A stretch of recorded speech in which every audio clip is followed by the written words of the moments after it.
Alô, buanas, como estão os nobres ilhéus? Hoje a gente vai falar de uma história de amor proibido nos mares do sul. Um filme paradisíaco que deu o que falar quando foi lançado nos anos 30. Mas antes eu queria fazer um convite para vocês. Parece que hoje em dia quase todo canal de cultura geek é patrocinado por uma certa marca de camisetas, né?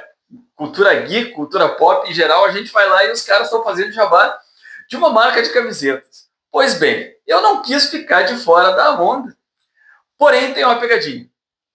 Em vez de ir no caminho que todo mundo está seguindo, e eu acho aquelas camisetas tanto quanto sem graça, eu resolvi fazer a minha própria loja de camisetas.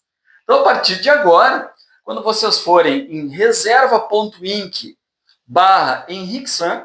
vocês vão encontrar 30 modelos de camiseta. São estampas todas criadas por mim, estampas autorais, com assuntos diversos. E aí a gente tem literatura, música, filmes, cultura tique, tem por animais de estimação, enfim. Dá uma passadinha lá que eu tenho certeza que pelo menos alguma coisa tu vai te identificar e tu vai querer usar. Tá? Então, também lembrando que quem ainda não se inscreveu no canal, se inscreve porque toda semana a gente tem um episódio novo com tema de aventura.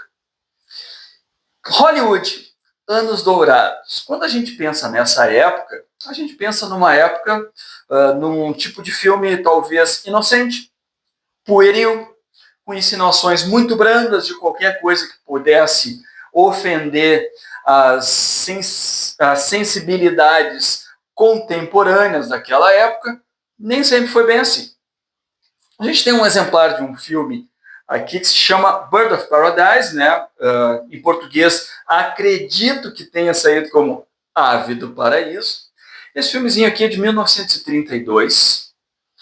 Ele vem de uma época que havia todo um certo fascínio pelas coisas exóticas, que o americano médio ele queria sonhar com locais que ele possivelmente nunca iria conhecer pessoalmente.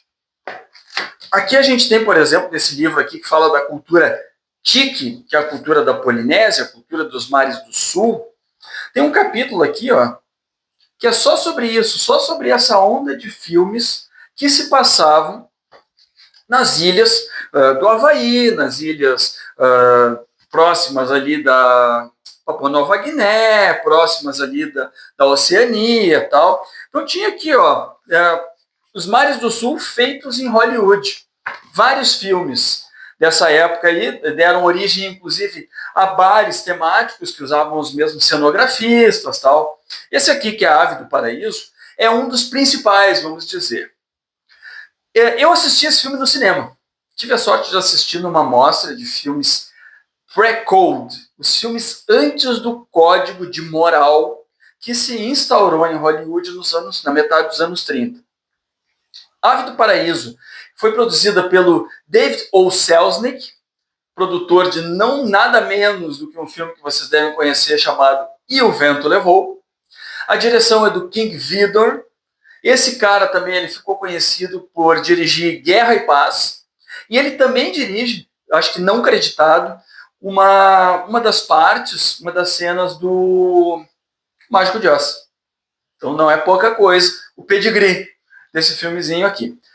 Principais atores, o principal de todos é a Dolores Del Rio. A Dolores Del Rio era uma atriz mexicana que é considerada a primeira grande atriz latina a tomar Hollywood de assalto. Depois a gente teve a nossa Carmen Miranda, alguns anos depois. E a Dolores Del Rio, ela era cantora, ela era dançarina, né? Aqueles astros completos, assim, que a gente não encontra mais hoje em dia, infelizmente, por aí. O par romântico dela é o John McRae, tá? Um daqueles galãs genéricos assim, de Hollywood, da era de ouro de Hollywood. E a curiosidade é que a gente tem aqui a estreia de um cara chamado Lon Chaney Jr., filho do Lon Chaney Sr., né? O Lon Chaney Jr. ele é o lobisomem dos clássicos da Universal. Tá? É um ator dos mais conhecidos aqui daquele ciclo de terror clássico da Universal Pictures. O filme foi baseado numa peça de teatro e tem uma história bem clássica, bem linear, no tema de tabu. Tabu é aquilo que é proibido, aquilo que vai despertar a ira dos deuses e que vai trazer consequências nefastas para aqueles que estão fugindo da regra da aldeia. Chega um grupo de cavalheiros num iate, tá? Estão passeando lá pelos mares do sul, tomando seu conhaque, fumando seu cachimbo, até que chegam numa determinada ilha e despertam a curiosidade dos ilhéus, que vão receber eles lá, pegam as suas canoas, o pessoal se encontra, e aí os caras, aí os cavaleiros de iate, começam a jogar todo tipo de bugiganga, todo tipo de porcaria na água, tipo garrafa vazia, um monte de coisa. E aí o pessoal da aldeia fica se jogando na água para catar essas coisas. No meio dessa brincadeira aí, o Johnny, que é o nosso protagonista, ele acaba caindo na água. Vem um tubarão na direção do Johnny, e a Luana, que é a personagem vivida pela Dolores Del Rio, vai lá e salva o Johnny. E rola um certo clima entre os dois naquele momento. Bom, aí os brancos, né, os civilizados, são convidados para uma janta, para um luau na aldeia. E aí a gente vê um ritual lá, rola dança exótica, eles comem as comidas de lá. Aí acontecem algumas piadinhas meio constrangedoras, assim, de encontro, choque de culturas, né? O pessoal do barco lá, meio mentecapto, assim, fazendo uns comentários meio nada a ver. E rola a cena de dança, aí já meio sensualizando, um certo frenesi, coisa meio que parece descamba, foge do controle. E o Johnny encosta na Luana. Nossa, é o primeiro escândalo. Não pode encostar na Luana porque ela é filha do chefe. Isso é tabu. Muito bem. Aí a Luana vai encontrar o Johnny lá no iate durante a noite. E aí rola a cena que despertou realmente maior polêmica, né, que trouxe maior rubor, né, ruborizou as ligas da moral da época, que é uma cena que a Dolores Del Rio ela nada nua. Na real, dizem que ela estava com um biquíni meio velado, assim, que não dava para notar muito bem. O que se vê no filme é uma mulher nadando nua, rola uma cena de balé aquático entre os dois, né, aquele clima todo. Bom, o Johnny, depois disso, ele resolve ficar na ilha, surpreendentemente. Tá? A Luana se engraça pelo Johnny também. Só que eles são pegos de arreto no meio do mato pelo pai dela e pelos outros membros da aldeia. Nossa, isso aí não podia, isso é tabu. A Luana é pega, então, capturada, e ela vai ter que casar forçado com, sei lá, com outro figurão lá da aldeia. Tá muito triste. Mas aí o Johnny vai lá e rapta a Luana. E nisso eles vão para Lagoa Azul, praticamente. Eles fogem para uma outra ilha e eles fazem lá uma cabaninha, fazem a vida deles de lua de mel entre os dois. Ele faz lá uma cabana, eles pescam. Apesar de um não entender uma palavra do que o outro fala, talvez por causa disso, eles se dão muito bem. São muito, muito felizes. Porém, quem não está feliz é a deusa Pele, a deusa dos vulcões. Pele está irritada com esse tabu. Pele não admite a miscigenação. E o vulcão da ilha, né, ele começa a sair da hibernação dele. Os ilhéus, né, os nativos, vão atrás, pegam a Luana, pegam o Johnny também, tipo, isso aqui é o que vocês estão fazendo, vai trazer a ruína para todos nós. São presos, tal, e a Luana ela vai ser levada como oferenda para o vulcão. Fogem, com a ajuda da cavalaria, né, tradicionalmente, só que aí rola realmente um impasse, porque a Luana sabe que não tem como ela fugir do destino dela. Tá? Ela é a filha do chefe, ela tem uma função na aldeia, ela despertou a ira de Pele, então no final o que ela faz é deixar o Johnny e ir cumprir o destino dela, e a gente vê no final a cena dela caminhando em direção ao vulcão. Não é um fim dos mais românticos, né? Mas ele tem ele tem uma questão talvez de moral que seja que a miscigenação é uma coisa que não é natural. Se levantou essa lebre aí já nas análises sobre esse filme. Bom, quando eu vejo ela caminhando em direção ao vulcão, eu só consigo me lembrar do Pica-Pau em Bali. Aquele desenho do Pica-Pau que eu acho que é... Como é que é? Alameda para Bali. Também, só que aí o Pica-Pau que é a oferenda para o vulcão. O filme foi feito em locação no Havaí. Eu assisti ele colorido, que deixa tudo muito mais bonito, claro, mas eu acho que já deve ter deixado a plateia da época, né, os espectadores, bem encantados com as paisagens do Havaí. E também encantados com as cenas sensuais da Dolores Del Rio, porque ela dança, ela era dançarina, não sei se ela criou a dança para esse filme, mas tem lá uma dança que ela tá só com o lei, né, só com aquele colar havaiano tapando ela, tal. Então tem toda uma questão, e tem a questão também da cena de nudez na água.